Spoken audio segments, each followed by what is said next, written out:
élevés et qui auront la capacité de séduire pas peu de gens, beaucoup de gens.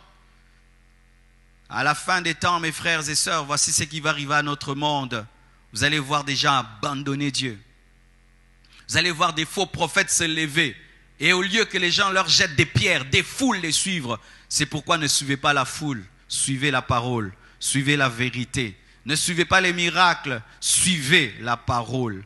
J'entends aujourd'hui des gens qui parlent de quelqu'un, je ne sais pas qui est où, qui dit aux gens d'ouvrir la Bible et ils vont trouver dans la Bible des cheveux et puis boire les cheveux. C'est démoniaque et satanique ces choses-là.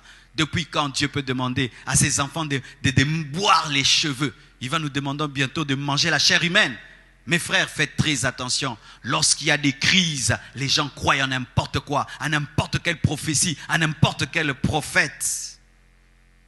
Il y aura la perdition, les gens vont quitter la saine doctrine. Ils vont prêcher des choses qui ne sont pas écrites dans la parole. Les chrétiens vont cesser d'être des vrais chrétiens. Les chrétiens seront mondains, charnels. Ou tu entres dans une église, tu te poses la question si c'est l'église ou c'est une boîte de nuit. Ou tu entres dans l'église, tu cherches Jésus, tu ne le trouves pas, mais tu trouves le diable. Ou tu entres dans une église, tu cherches l'homme de Dieu. Ce n'est pas un homme de Dieu, c'est un sataniste. C'est écrit dans la parole de Dieu, la croissance du péché. Le péché va grandir dans le monde au point où il y aura une devise. C'est interdit d'interdire.